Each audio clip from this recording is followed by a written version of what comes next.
part 2 of the Kota First Impressions unboxing today. I did put, you have to watch the part 1 to get the whole context. But again, part 1 was a configuration for adult male, 6 foot, 175 pounds. I am almost 60, yikes. So part 1 was more about the configuration, which is more business, which I typically travel for business with that. Just got back from Minneapolis last night, and I typically travel with this in the winter with that. If it's pure business, one of these. They all have pros and cons in that previous video, and I just bought these for the Kota UL, and then I put the stuff in it. So I wish I could show how it looks fully. Let's see if I can go by my kitchen reflection. I don't even know if that shows up, but if you could see that, you know, it's a little more sleek. I like that it's narrow. I have 18 pounds on this just weighed. With the stuff that I typically would put into it, I'm sure I would be maxed out about 22 pounds. I'm not sure I would recommend anything more than 22 pounds, just the way everything feels here. But let's get into it.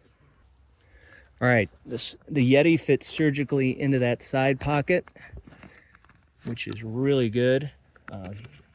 Bigger ones won't. I'm sure a smart water bottle will fit perfectly over here. I typically would have my larger umbrella, but because Outdoor Vitals, I searched all the way through. I did not get these straps that I'm supposed to get to put stuff through here.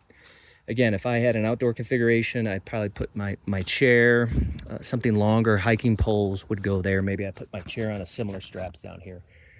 But until I get them, I can't show them. I'm sure customer service will figure that out. So the top part, as I mentioned, I kind of got my quick access on a plane, eye wipes, earplugs, Advil, my inhaler, eye wipe, stuff like that. My snack ready to go. My passport, keys, other various quick items, mask are up here. I have my personal phone there. So all that works out quite nicely. And as we move on to the clamshell, hold on. One thing I have to say is the zippers, when fully loaded, were not the easiest.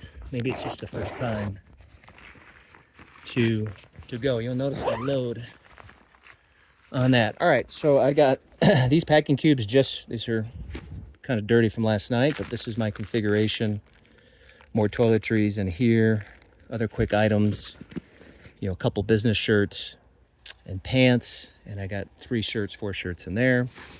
My Surface Pro fits surgically right here. My tech bag with chargers, part 1, goes there. My other tech bag fits perfectly right here. And similar with that, I didn't fill up the mesh, or I didn't fill up the other compartments. Again, that's an 18 pound right there. I would have to say that it's pretty cool. And once I have 3 months experience, I'll do another review. But bottom line, I'm excited. You know, it depends on where you are for your use case. Again, mine was heavy business, blended and rec for the Rocky Mountain region, both regular and summer. If you're someone who's maybe earlier in their career and money's an issue, again, I bought this on sale for $200. When you can look at the REI Trail 40, other root sacks, other options out there, yeah, this one's gonna be a little bit more expensive, but you get a lot more functionality, especially if you're gonna use it on the business side. So, and I'll take it out to Glacier National Park and see how that works too. So thank you for watching, and get out there and have some fun.